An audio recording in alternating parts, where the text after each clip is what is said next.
오늘 요한계시록 두 번째 시간입니다. 제가 우리 교회에서는 이게 세 번째 이게 설교하는 것 같아요. 근데 제가 이 선교제에 가면은 항상 빼놓지 않고 강의했던 게 요한계시록입니다.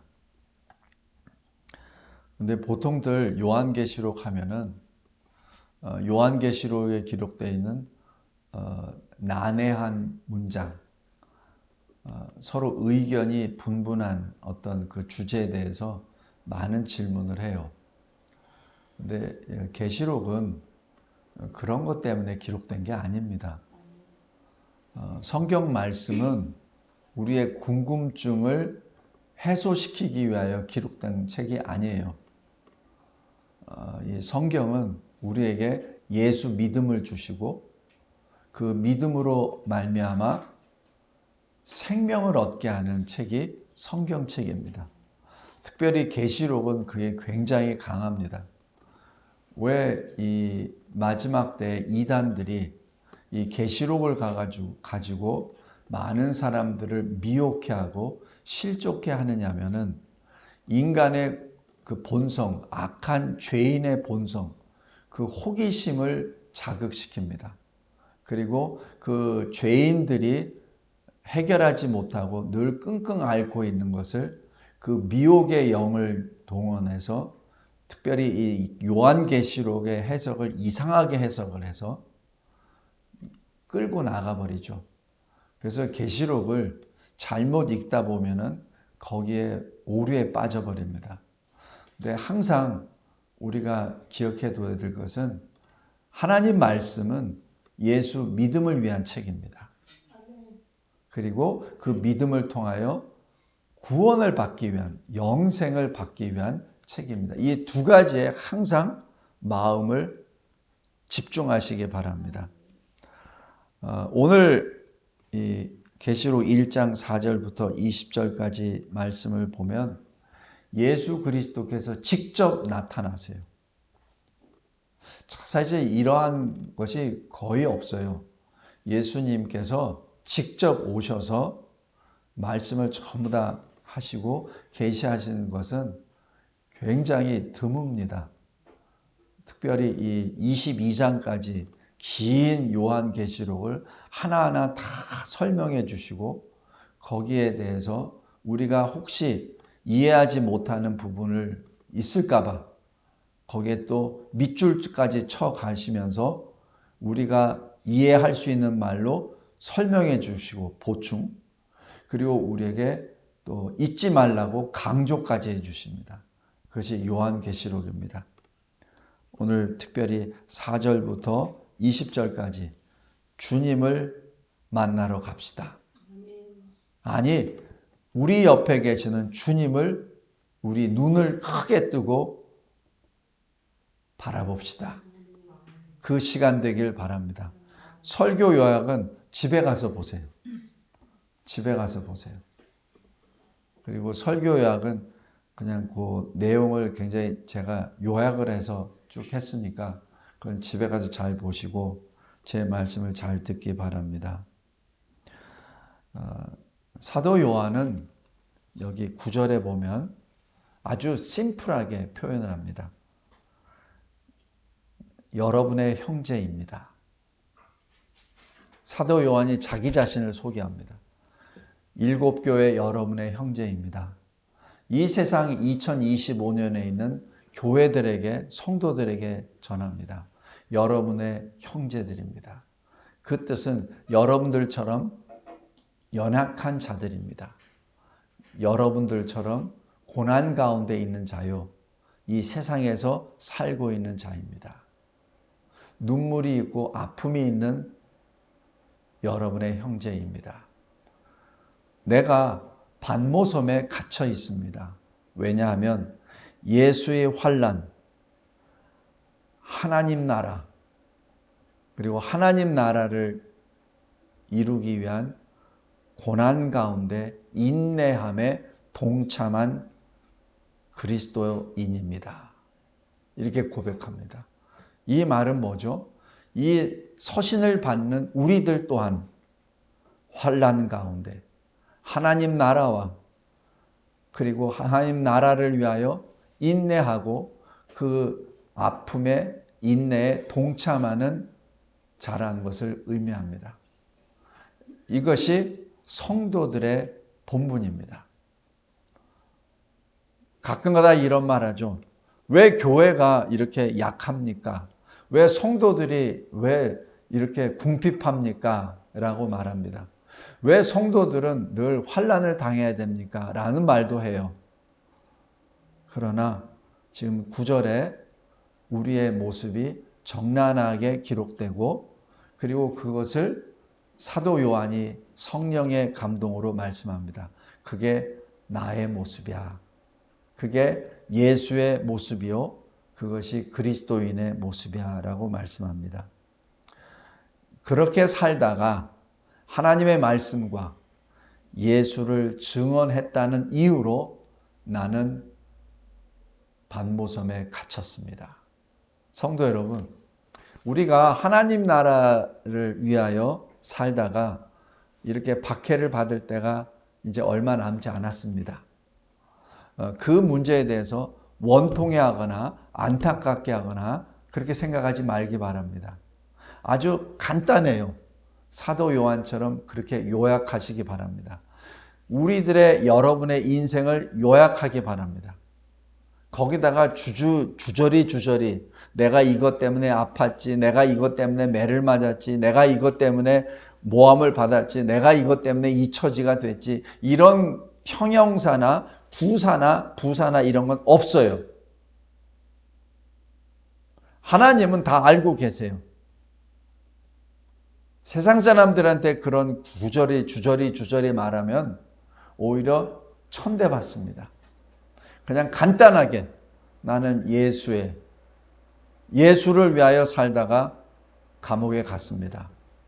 나는 예수의 이름을 위하여 살다가 나는 이 사형대에 섰습니다. 이렇게 전하길 바랍니다. 사도 요한이 우리들에게 그렇게 본을 보여주신 거예요. 그것이 9절입니다. 성도 여러분, 하나님께서는 사도행전 1장 8절에 오직 성령이 너에게 임하시면 권능을 받아 땅끝까지 이르러 내 증인이 되리라고 하셨죠. 그 명령을 수행하는 자에게 계시의 영을 허락하여 주십니다. 그것이 바로 10절입니다.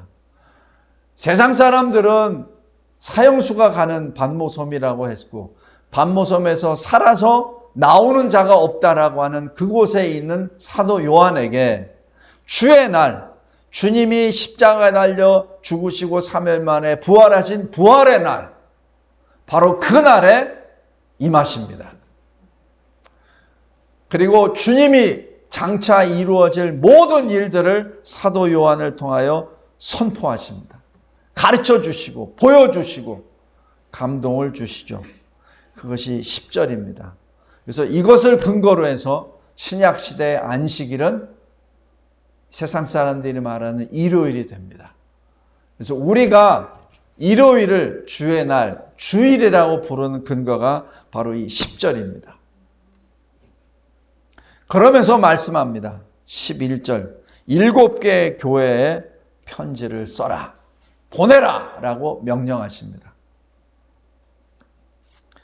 이럴 때 12절에 사도 요한이 소리가 나니까, 큰 나팔 소리 같은 그 소리가 나니까 도저히 내가 이 소리를 못 들었습니다, 애매하게 들었습니다 라는 그런 말을 못할 정도로 분명한 큰 소리로 들리기에 내가 몸을 돌렸다라고 기록합니다. 몸을 돌렸을 때 어떻게 되죠? 그때 12절에 보세요. 7 금촛대를 보았다. 그리고 13절 그 촛대 사이에 인자 같은 이가 거기에 서 계신다라고 말씀합니다. 지금 현재 지금 이 글로 나타나지만 성도 여러분, 이 계시록을 볼 때 눈을 열고 그 모습을 지금 보시기 바랍니다. 그 모습을 그냥 단순히 글자로 되어 있는 것으로 생각하지 마시고 눈을 잘 감고 그 말씀에 따라서 상상을 통하여 하나님의 영광을 보시기 바랍니다. 촛대 사이에 인자 같은 이가 서 계십니다. 발에 끌리는 옷을 입었습니다. 이 끌리는 옷은 무엇을 말하죠? 제사장이나 왕을 의미합니다. 그리고 가슴에 금띠를 띄었다는 얘기는 바로 금띠는 왕을 의미합니다. 통치를 말하죠. 제사장과 왕의 모습이죠. 그리고 14절에 그의 머리털이 희입니다. 양털같이 힙니다. 눈과 같이 힙니다. 희다는 것은 뭐죠? 먼저 깨끗함을 말하죠. 두 번째는 승리를 말합니다. 패자는 깨끗한 옷을 입을 수 없어요. 성결한 자, 거룩한 자, 승리의 주께서 서 있습니다. 그 머리털로. 그 다음에 그 눈은 불꽃 같아서 그 눈 앞에서 그 누구도 숨길 수가 없습니다. 그의 발은 풀무불에 단련한 빛난 주석 같아서 그 발에 밟는 그곳마다 다 무너집니다. 심판의 발을 의미하죠. 그의 음성은 많은 물소리와 같아서 그 말씀을 통하여 생명이 선포가 되고 그 말씀을 통하여 심판이 선포가 됩니다. 16절에 그의 오른손에 7별이 있습니다. 그 7별이 뭐겠습니까? 여기 20절에 7별은 7교회의 사자들이다 라고 기록합니다. 그러니까 이 시대로 말하면 교회 목사들입니다. 성도 여러분, 주님이 직접 주의 손으로 목사들을 딱 잡고 계신다는 얘기예요. 그의 입에는 좌우에 날선검이 있다라고 그렇게 말합니다. 그 날선검이 뭐죠? 나중에 계시록 19장에 그 날선검으로 나오는 검으로 이 세상에 하나님을 대적하는 무리들 다 심판하십니다. 그 다음에 좌우의 날선검이라고 했죠. 그 한 면의 그 검은 우리들의 골수를 쪼개는, 우리가 얼마나 심각한 죄악의 사람임을 나타내는 또 하나의 우리를 위한 검입니다. 우리를 회개 자리로 인도하는 검이요. 또 한 면의 그 날은 이 세상에 하나님을 대적하는 자들을 심판하시는 바로 그 날입니다. 그의 입에서 나온다는 얘기는 그의 말씀이 선포되는 것이죠. 그의 말씀으로 인하여 창조를 하셨고 그 말씀이 육신이 되어 구원의 주가 되셨고 그 말씀이 다시 날선검이 되어 심판의 검이 됩니다. 바로 주님이 창조, 구원, 심판의 주임을 선포하는 것이죠. 그의 얼굴은 해가 빛나는 것 같이 힘있게 빛나는 것 같이 빛난다라고 얘기했습니다.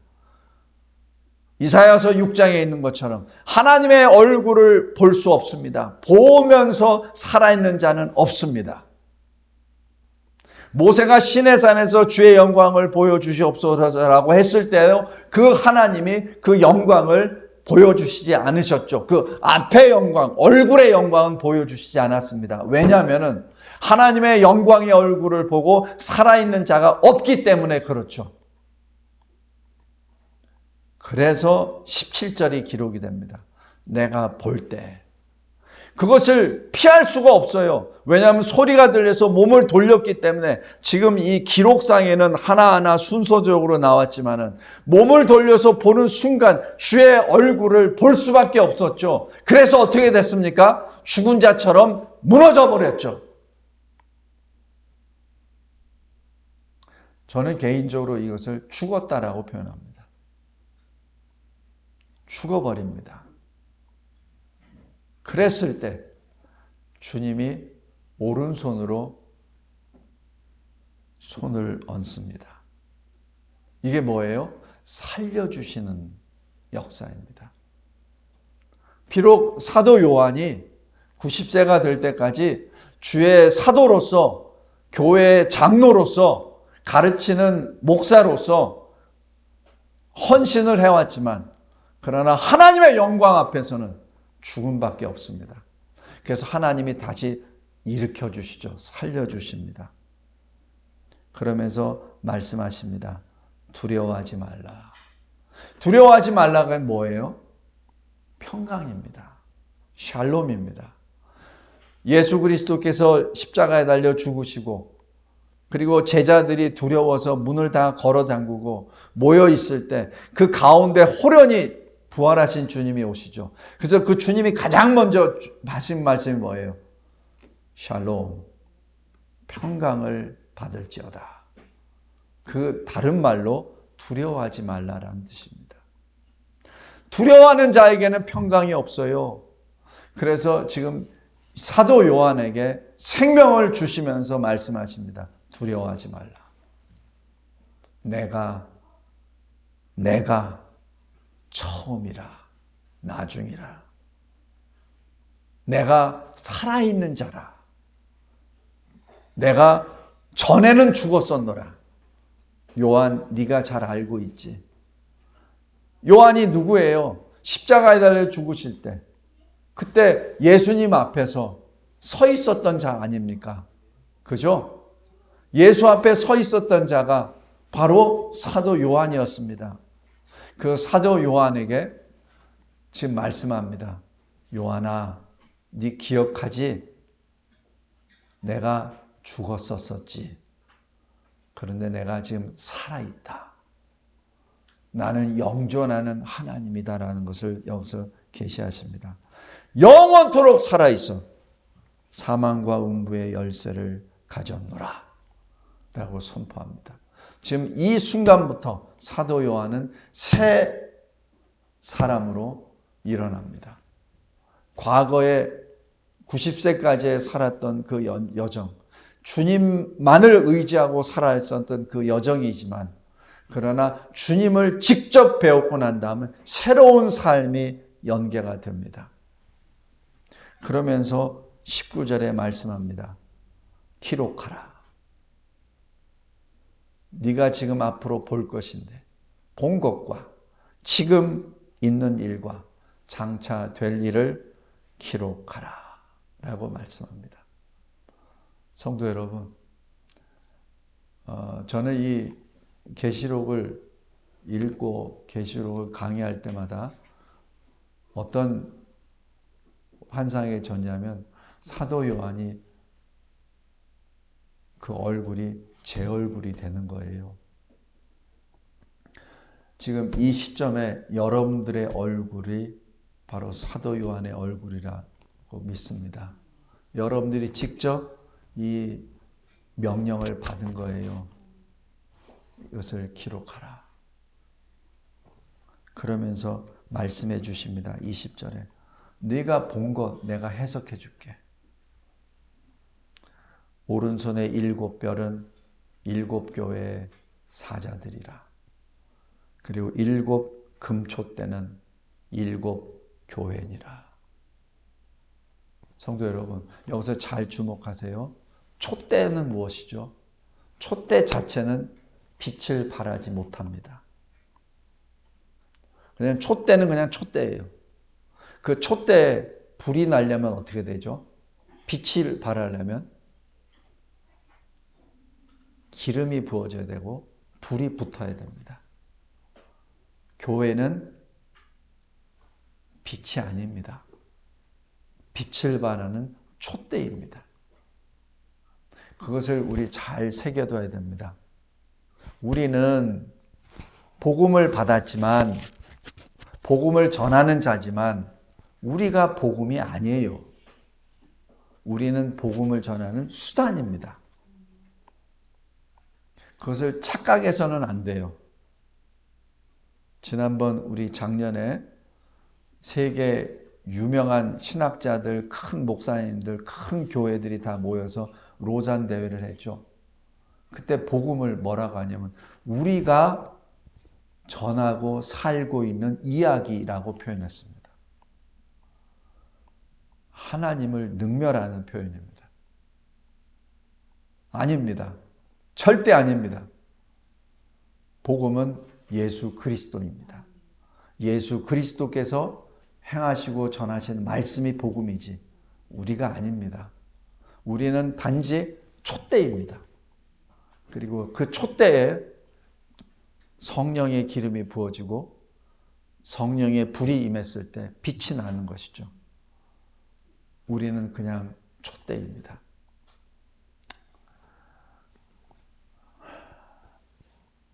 그러면서 주님이 다시 한번 말씀해 주십니다. 4절 보세요. 나 요한은 아시아에 있는 7교회에 편지하노라. 이제도 계시고 전에도 계셨고 장차 오실 이. 그리고 이분이 누구세요? 하나님 아버지이십니다. 그 다음에 그의 보좌 앞에 있는 7명, 이분이 성령 하나님이십니다.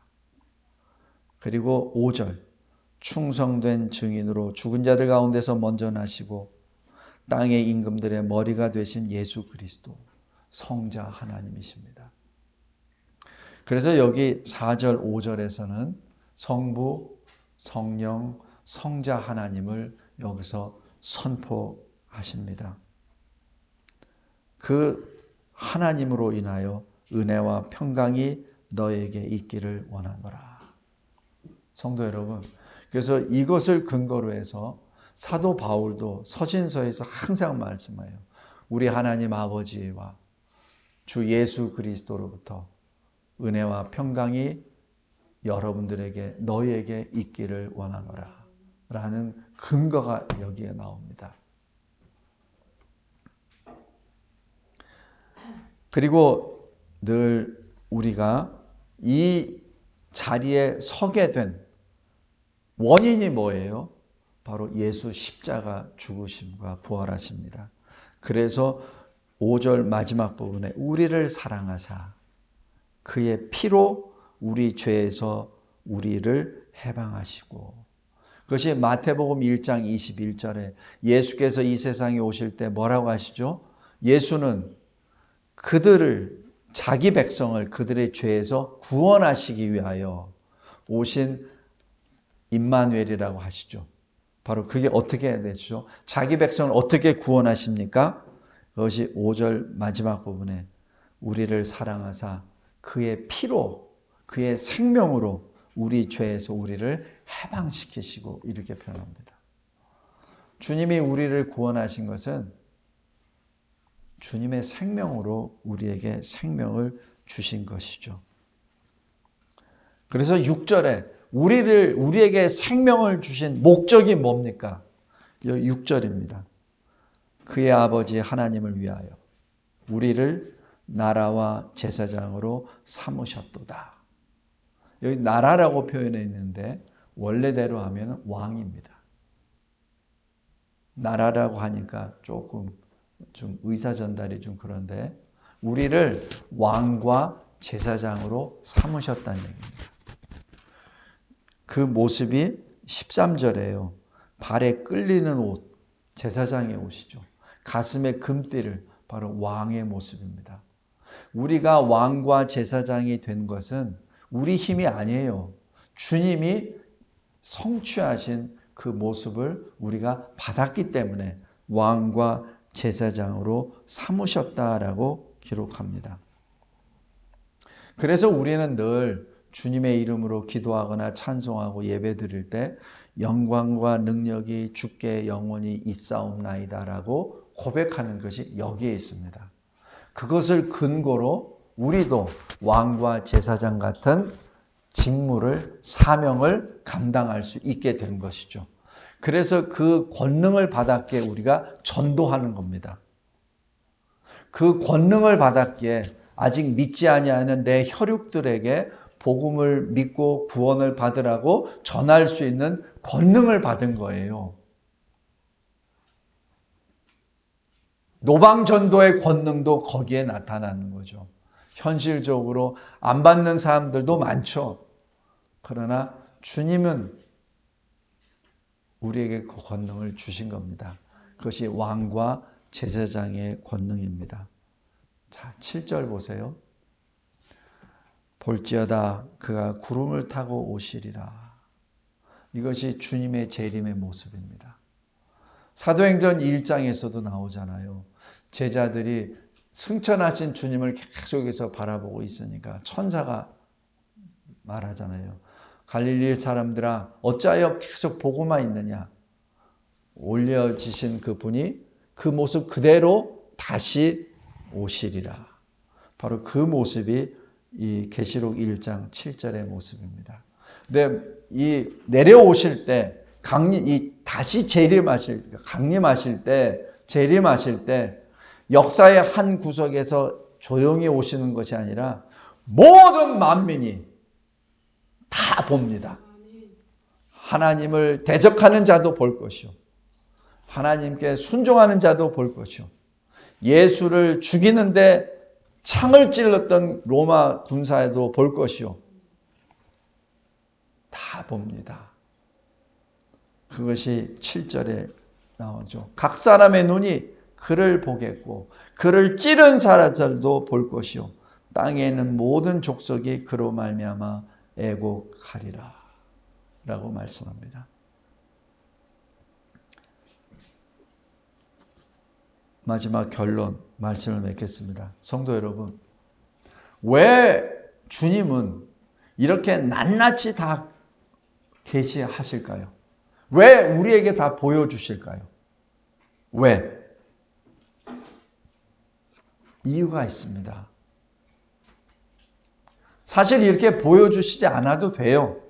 굳이 이렇게 보여주시지 않아도 됩니다. 근데 왜 보여주셨겠습니까? 반드시 속히 일어날 일이 심판이 임하니 너희들은 주께로 돌아와 구원을 얻으란 얘기죠.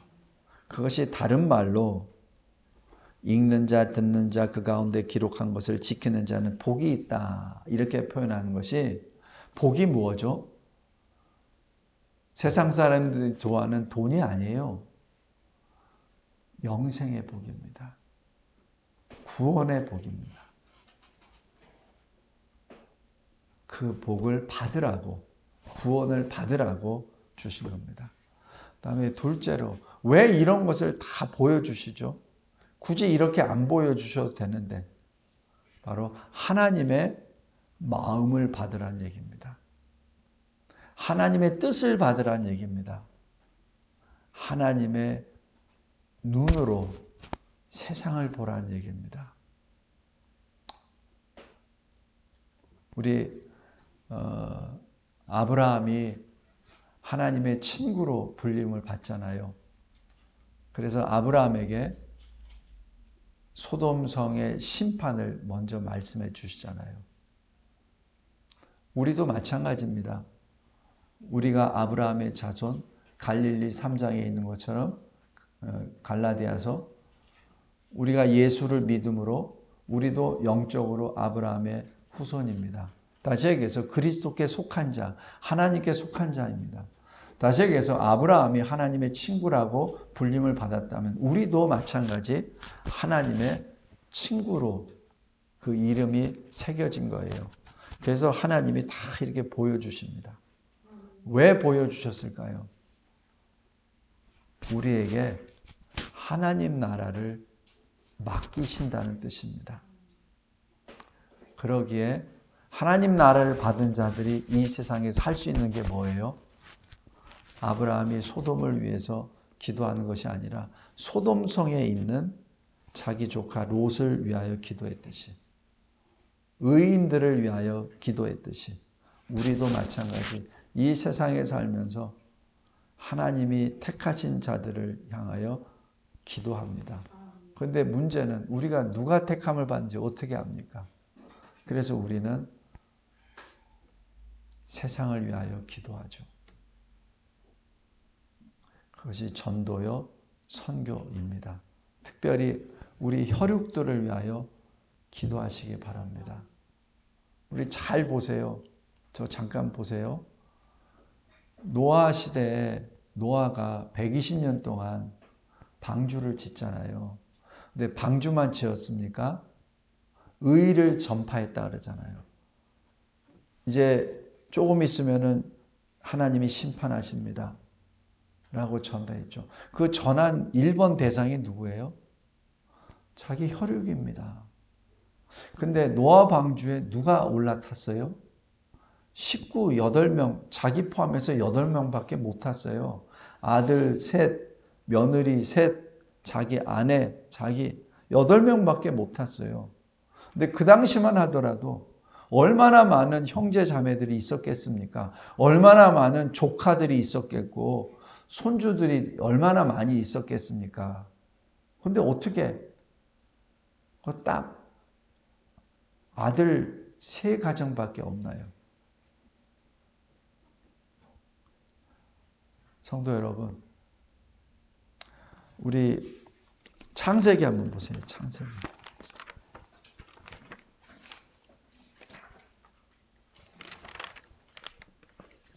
창세기 5장.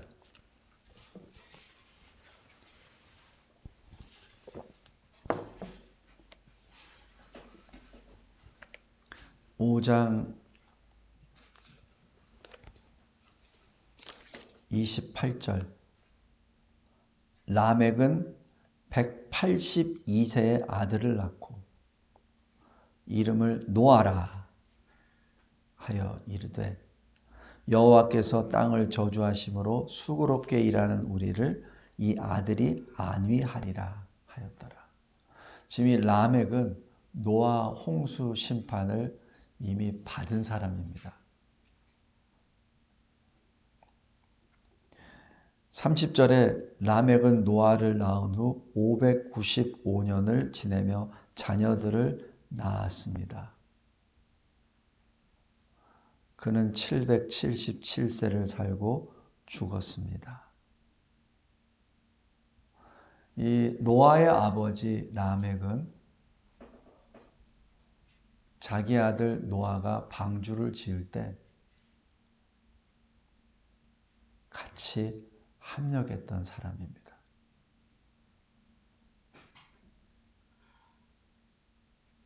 보통 이때 900세까지 살잖아요. 근데 이 라멕은 777세에 죽습니다.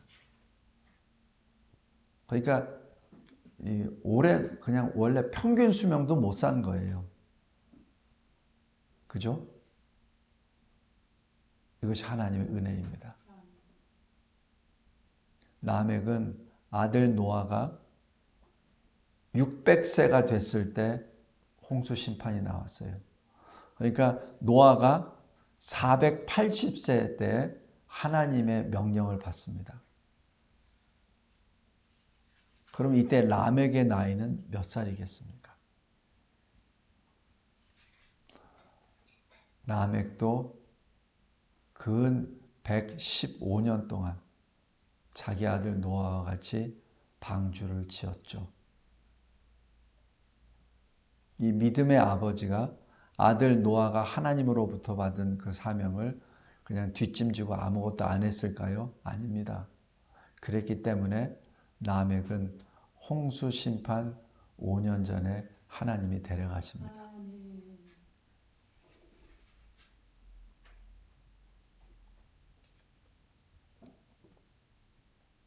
30절 잘 보세요. 라멕은 노아를 낳은 후 595년을 지내며 자녀들을 낳았으며 그러나 그 자녀들 중에 노아를 제외하고는 아무도 방주에 들어가지 않았습니다. 노아 하나만 들어갔죠.